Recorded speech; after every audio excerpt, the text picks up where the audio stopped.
우리 오늘 함께 보실 말씀 사무엘상 14장 1절로 15절 말씀입니다.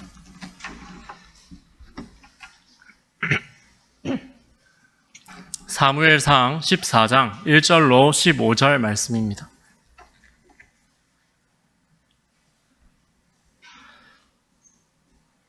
제가 한 절, 성도님들 한 절 교독하도록 하겠습니다. 하루는 사울의 아들 요나단이 자기의 무기를 든 소년에게 이르되 우리가 건너편 블레셋 사람들의 부대로 건너가자 하고 그의 아버지에게는 아뢰지 아니하였더라.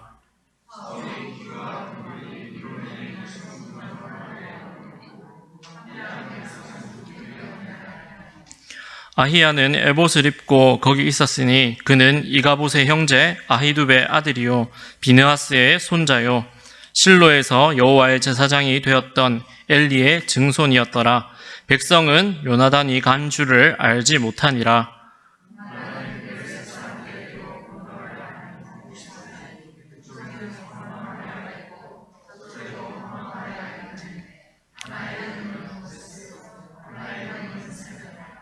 한 바위는 북쪽에서 믹마스 앞에서 일어섰고 하나는 남쪽에서 게바 앞에 일어섰더라.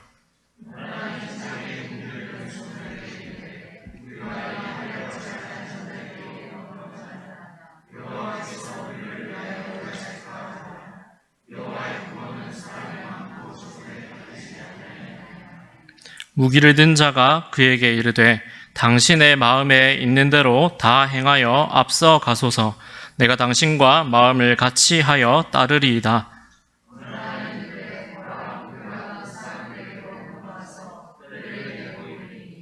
그들이 만일 우리에게 이르기를 우리가 너희에게로 가기를 기다리라 하면 우리는 우리가 있는 곳에 가만히 서서 그들에게로 올라가지 말 것이요.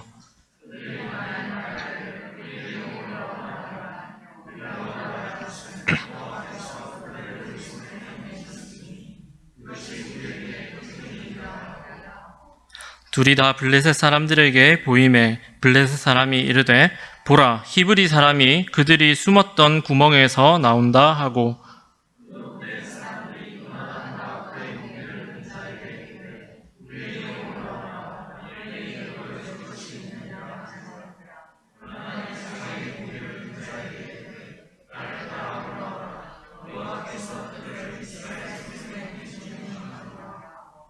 요나단이 손발로 기어 올라갔고 그 무기를 든 자도 따랐더라. 블레셋 사람들이 요나단 앞에서 엎드러짐에 무기를 든 자가 따라가며 죽였으니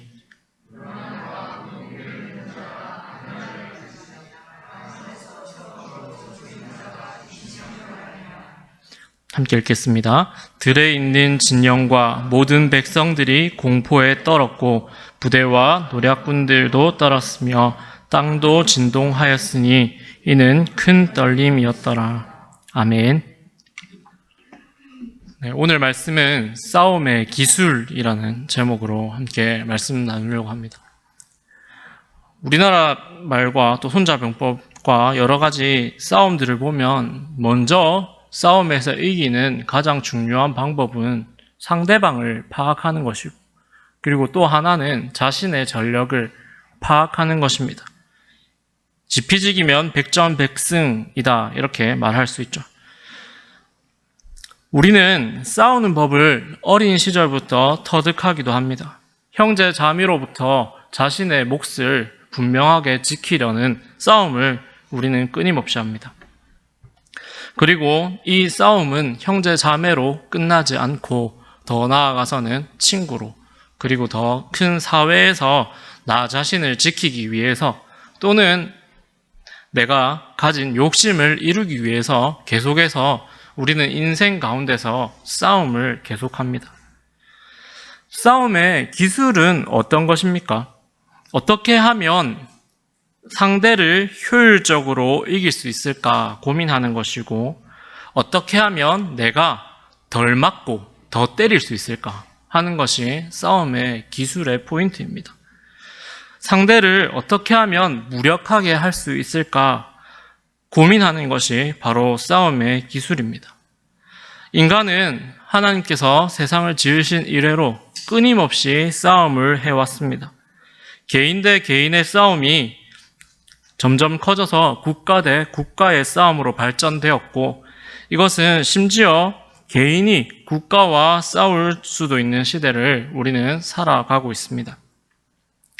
싸우기 위해서 많은 과학 기술과 그리고 사람들의 언어 기술도 발전했고, 그 위험 또한 커져가는 것이 사실입니다. 이렇듯이 사람이 싸우는 것은 그 중심에는 죄가 있기 때문입니다. 많은 피와 더 많은 희생을 요구하는 시대를 우리는 살아가고 있습니다. 지금 우리 눈앞에 직접적으로 피가 튀거나 또 살육의 현장이 눈앞에 보여지지는 않지만, 많은 사람의 희생을 바탕으로 자신은 호의호식하는 그런 일들이 우리 가운데 벌어지고 있는 것은 분명한 사실이죠. 또 이런 것들이 싸움의 하나로 볼 수 있습니다. 사람은 이렇게 자신을 지키고 자신을 높이고 또 자신의 욕망을 이루기 위해서 싸우며 살아갑니다. 오늘 본문에는 두 사람이 나라와 싸움을 하는 장면을 기록하고 있습니다. 블레셋이 믹마스에 파수대를 세우고 버티기 시작한 어느 날, 요나단과 병기를 든 소년은 아버지인 사울에게 알리지 않고 블레셋의 진영으로 다가가게 됩니다. 여기서 병기를 든 소년의 역할을 단지 수행비서, 무기를 들고 다니는 사람의 역할을 넘어서서 이 병기를 든 소년은 어느 정도 싸움에도 능하고 또 여러 가지 지략으로 뛰어난 사람임을 우리는 먼저 머릿속에 넣어야 합니다. 그 근거로 소년 시절의 다윗도 사울 왕의 병기 든 자로 선택되었던 적도 있습니다. 성경에서 의미하는 병기 든 자는 군의 요직을 차지하고 있는 자들의 중요한 수하입니다.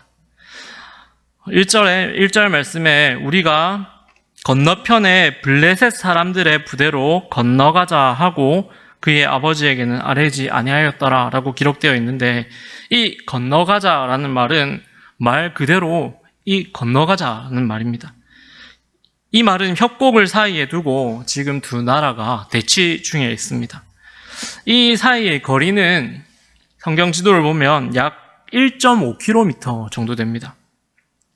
이 정도 거리면 우리 교회에서 그 기차 제송역 정도까지 제가 재봤는데 그 정도 되더라고요. 그 정도 거리를 적군에게 들키지 않고 가야 합니다. 두 사람이 갈 때에 왜 아무 말도 하지 않고 누구에게도 알리지 않고 이들이 적진을 향해 갔을까요? 학자들은 이 말씀을 아마 두 가지 이유가 있었을 것이라고 해석을 하고 있습니다. 하나는 사울의 소심한 성격이 블레셋에 대한 작전을 허가하지 않을 가능성이 높았을 것이다 라고 보고 있고요. 또 하나는 이 기습작전의 비밀을 위해서 아무에게도 알리지 않고 갔을 것이다 하는 의견들이 있습니다. 오늘 말씀에서도 보듯이 사울의 군사력은 너무나도 빈약합니다. 2절 말씀에 보면 사울과 함께한 백성은 600여 명이라고 기록되어져 있습니다. 600여 명으로 전쟁을 할 수 있을까요? 전쟁을 하기에는 너무나도 작은 군사력인 것입니다. 그래서 이 소심해져 있는 사울 왕이 이 요나단의 작전을 허락하지 않을 가능성이 높다라고 학자들은 보고 있는 것입니다. 물론 우리가 실제적으로도 생각해봐도 아들이 사지로 가겠다는데 허가할 부모가 어디 있겠습니까? 그런데 이 요나단은 그 모든 사실을 숨겨두고 적진을 향해 자신의 가장 측근과 함께 두 명이서 가게 됩니다. 이러한 600명밖에 없는 이스라엘 군대를 두고 이 두 명은 용감하게 적진을 가면서 이야기를 합니다. 우리가 이 할례받지 않은 자들에게로 건너가자. 여호와께서 우리를 위하여 일하실까 하노라. 여호와의 구원은 사람이 많고 적음에 달려 있지 아니하였느니라 라고 말하고 있습니다. 우리가 그냥 말씀을 볼 때에 믿음이 좋구나 라고 볼 수도 있고, 또 어떤 말로 보면 하나님께서 자신을 돌아볼까 기대한다라는 말을 보면 이 사람들은 아직 헷갈리고 요나단과 이 병기든 자는 헷갈리는 상태에서 나가는 것이 아닌가 볼 수도 있지만 이 원어적 의미를 따져보면 하나님의 보호를 기대할 수 없는 자들에게 싸우러 가자라는 말로 그 모든 의미를 사라지게 만들 수 있습니다. 왜냐하면 그들은 하나님의 보호를 받지 않기 때문에 자신들이 반드시 승리한다는 믿음을 기본적으로 가지고 있는 것입니다. 그래서 하나님께서 자신들을 돌아보실까 기대해 본다라는 말은 정녕 하나님께서 돌아보실 것이다. 꼭 하나님께서 돌아보실 것이다 라는 확신을 가지고 하는 말입니다. 요나단은 하나님께서 이스라엘을 대신해서 싸우는 용사가 될 것임을 믿고 있었습니다. 이런 요나단의 고백은요, 믿음의 선배들의 고백과도 같습니다. 이런 요나단에게 소녀는 앞서가소서라고 말하고 있습니다. 이 앞서가소서라는 말이 저는 처음에 너무나도 이해가 되지 않았습니다. 왜냐하면 적진을 향해 나아가는데 자기보다 윗사람을 먼저 가세요 라고 하는 것은 공격을 먼저 받기 위해 가는 것이지 않습니까? 그래서 저는 왜 이렇지? 라고 해서 찾아보았더니 이 말을 원어대로 번역을 하면 네테라크라는 단어인데요. 마음이 기우는 대로 하십시오. 그리고 우리식으로 말하면 뜻대로 하소서라는 말로 해석할 수 있습니다. 그렇기 때문에 이 앞서가소서가 아니라 뜻대로 하십시오. 제가 따르겠습니다. 라는 말과 같은 것입니다. 요나단은 적진 앞에서 다가가서 스스로를 노출시킵니다. 이것은 하나님의 표징을 구하는 것입니다. 두 가지 반응을 표징으로 삼으려고 한 요나단의 작전이 오늘 말씀에 기록되어 있습니다. 요나단은 하나님을 시험하고자 한 것이 아니라 하나님께서는 이번 전쟁에 어떤 뜻을 가지고 계신지 여쭈려고 한 것입니다. 하나는 블레셋이 요나단에게 먼저 다가오는 것과 또 다른 하나는 요나단으로 하여금 자신들에게 다가오도록 블레셋이 다가오라라고 말하는 경우인데 이 후자의 경우는 하나님께서 그 전투를 기뻐하신다, 허락하신다라는 의미로 요나단은 받아들이려고 했습니다. 그래서 이 요나단과 소녀는 바위 아래서 몸을 숨기고 있다가 자신들을 노출시킴으로써 일부러 블레셋 사람들에게 발견되었습니다. 이들을 본 블레셋의 반응은 보라, 히브리 사람들이 숨었던 구멍에서 나온다라는 말로 표현하고 있습니다. 우리가 적군이라면 보자마자 먼저 적을 처단해야 할 것인데 이 블레셋 사람들의 모습을 볼 때 우리는 이렇게 추정해 볼 수 있습니다. 블레셋의 군세가 워낙 대단했기 때문에 이들이 쳐들어온다고 해도 불안하지 않고 이들을 사로잡아서 우리의 위세를 자랑한 뒤에 돌려보내야겠다라는 의도가 숨겨져 있음을 우리는 오늘 말씀에서 찾을 수 있습니다. 왜냐하면 경계를 서다가 적군을 발견하면 적을 먼저 죽여야 하는 것이 전쟁의 포인트죠. 이들은 구멍이라는 단어를 쓰는데요. 구멍은 일시적으로 은폐하려고 하는 참호라고 볼 수 있습니다. 12절에 이들을 발견한 블레셋 사람들은 요나단에게 이리 오라라고 말합니다. 방금 전에 말씀드렸듯이 블레셋이 자신들에게 오라라고 하는 것은 교만함의 표현이고 그리고 또 요나단이 기대한 반응 중에 하나님께서 이 전쟁을 기뻐하신다라는 의미이기도 합니다. 오늘 성경은 요나단이 손발로 기어 올라갔다라고 기록되어져 있습니다. 우리가 이 기어 올라갔다라는 표현이 진짜 기어 올라갔다로 보아야 합니다. 왜냐하면 4절 말씀에 험한 바위가 저쪽에도 있고 이쪽에도 있다라고 기록되어져 있기 때문에 이 두 골짜기 사이에 바위는 절벽에 가까운 곳입니다. 그래서 손발을 이용하지 않고서는 이들이 오를 수 없는 곳이었습니다. 13절 말씀에 이들이 기어 올라가고 그 무기든 자도 따랐는데 블레셋 사람들이 요나단 앞에서 엎드러졌다라고 기록되어져 있습니다. 이것은 요나단이 올라가서 이들을 공격하여서 무찔렀음을 알려주고 있는 말씀입니다. 그래서 14절 말씀에 그 무기 든 자와 요나단이 반나절 가리 땅 안에라고 했습니다. 반나절 가리 땅 안은 한 2km 정도 됩니다. 그 안에서 20명 가량을 처음에 죽이게 됩니다. 그런데 놀라운 사실은요, 이 20명 정도가 죽은 이 블레셋의 진영이 혼란과 공포에 빠지게 됩니다. 이스라엘 백성이 쳐들어왔다로 받아들이게 되는 것입니다. 요나단이 기습을 통해서 이들을 무찌르고 그 뒤를 병기 든 소년이 따르면서 부상당한 자들을 사살하면서 20명가량을 죽였는데, 이 반경 2km 안에 20명을 죽였다라고 봤을 때 정말 적은 숫자가 죽은 것입니다. 2명이서 물론 20명을 무찔렀다 하는 것은 대단한 일이지만, 어찌 보면 전쟁에서 20명이 죽었다 하는 것은 정말 극히 작은 일입니다. 그러나 이 블레셋 사람들의 마음을 하나님께서는 조절하셔서 이들이 도망하게끔 만드셨습니다.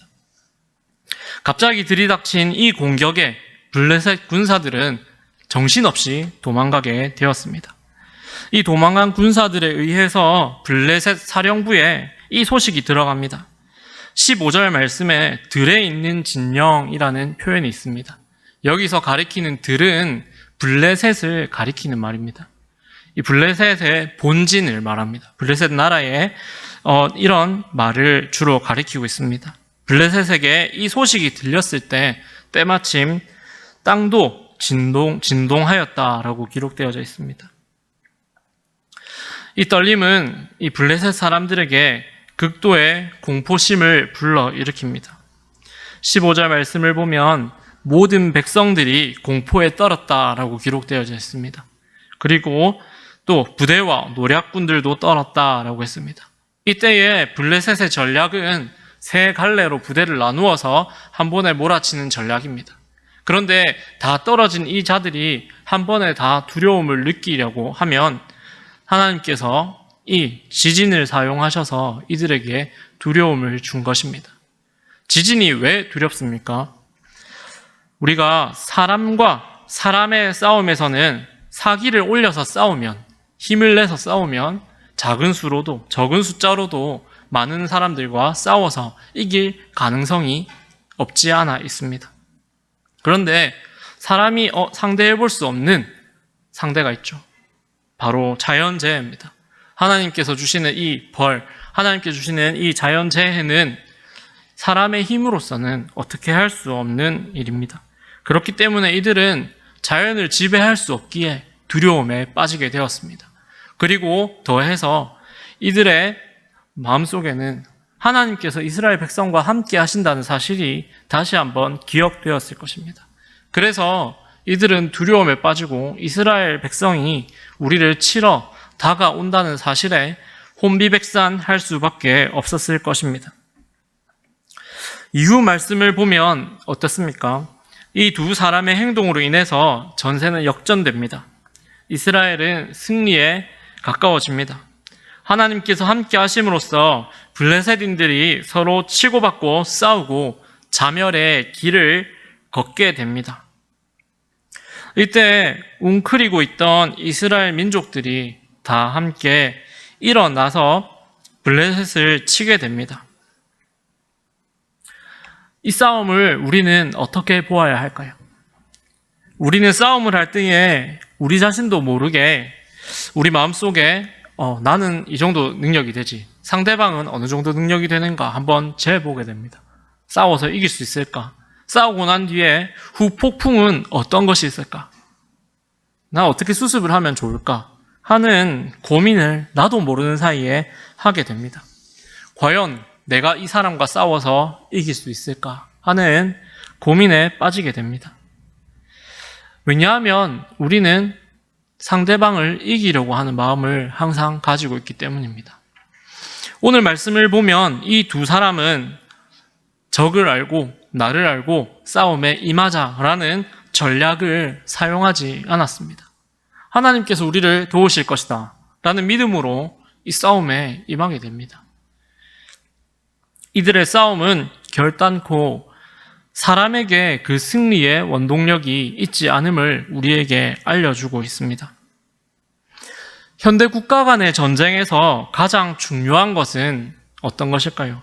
전략보다 상대를 상세하게 아는 것이 중요합니다.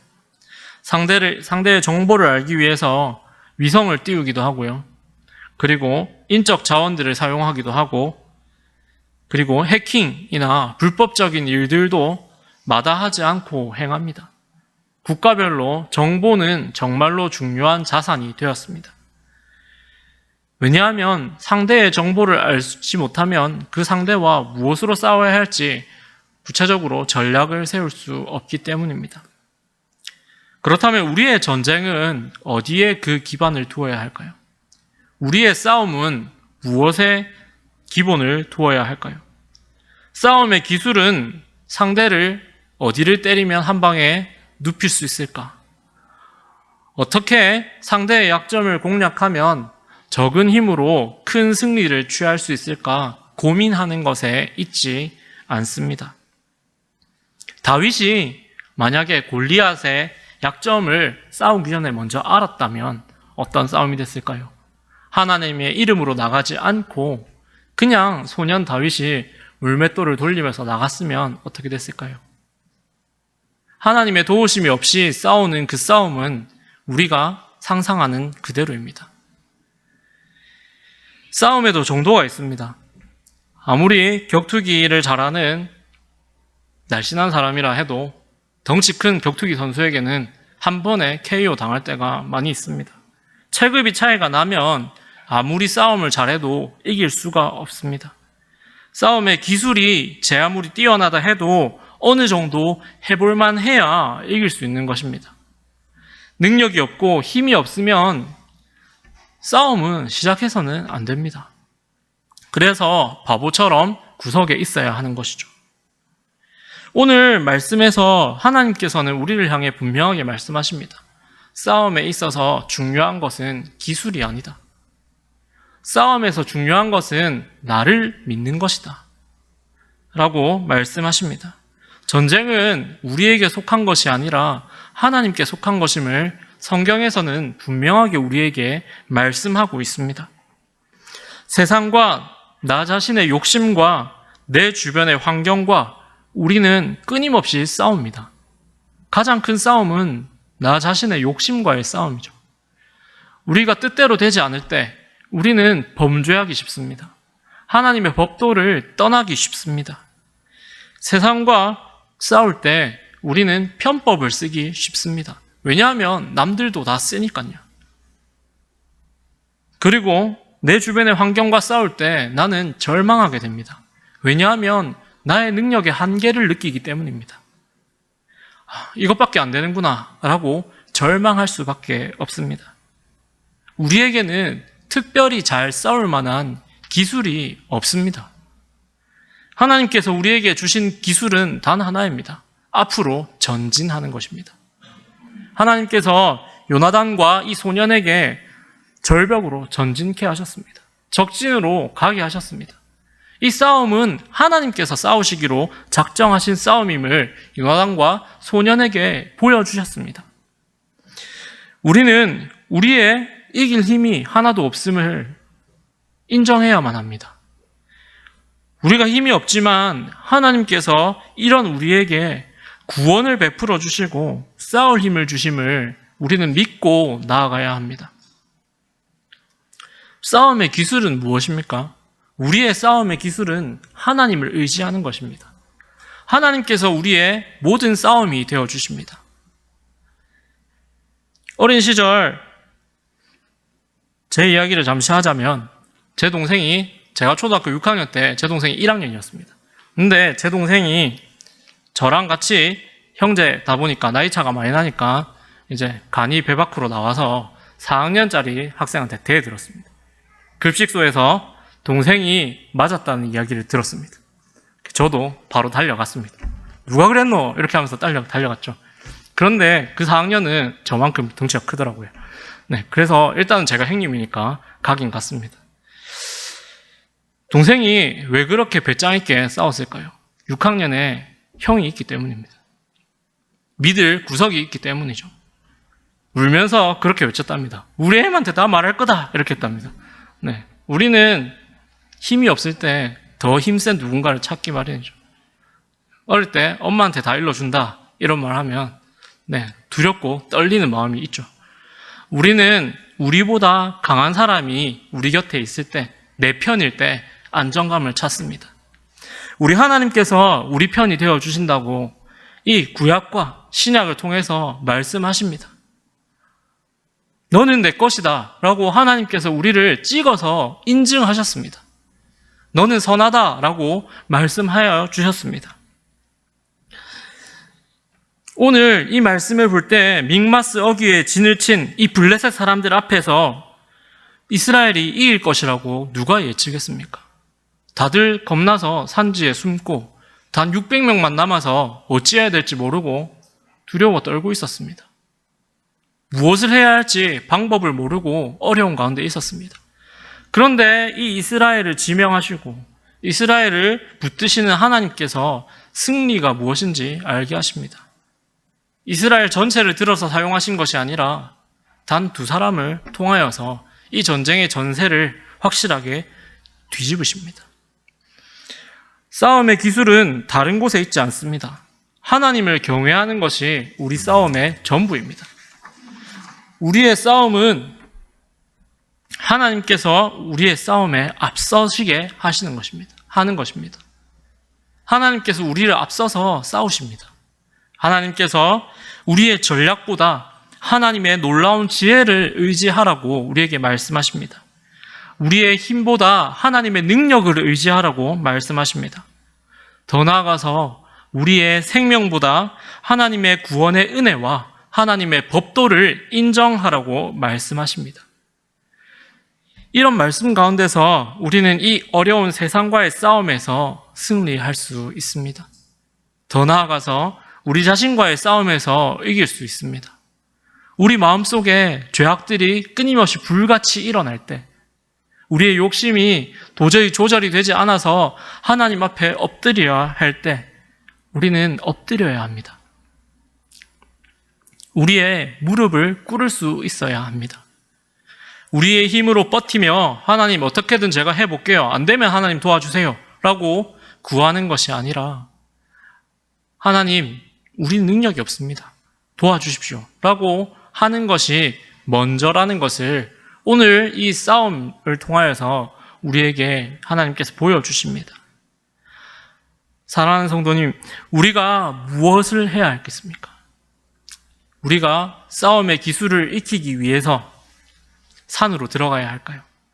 아니면 많은 돈을 벌기 위해서 배를 타야 할까요? 아니면 건물을 세워야 할까요? 아니면 새로운 기술을 개발해야 할까요? 우리에게 필요한 것은 하나님입니다. 우리에게 필요한 것은 오직 하나님의 도우심입니다.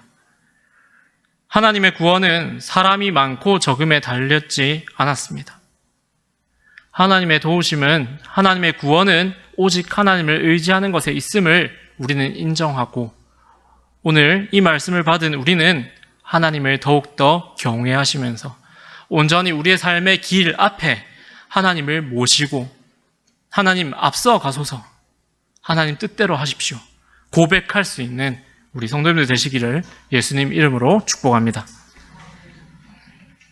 우리 찬송가 405장 찬양 드리겠습니다.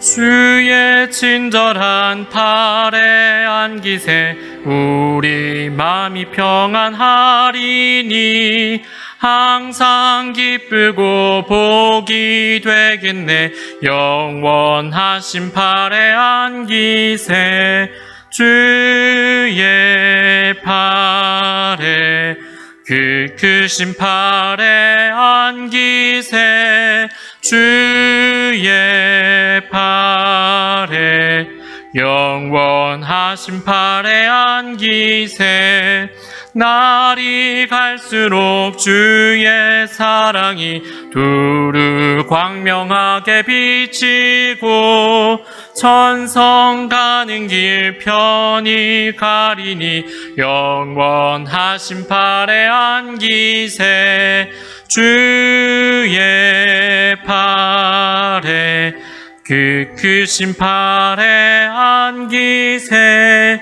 주의 팔에 영원하신 팔에 안기세 주의 보좌로 나아갈 때에 기뻐 찬미 소리 외치고 겁과 두려움 없어지리니 영원하신 팔에 안기세 주의 팔에 그 크신 팔에 안기세 주의 팔에 영원하신 팔에 안기세.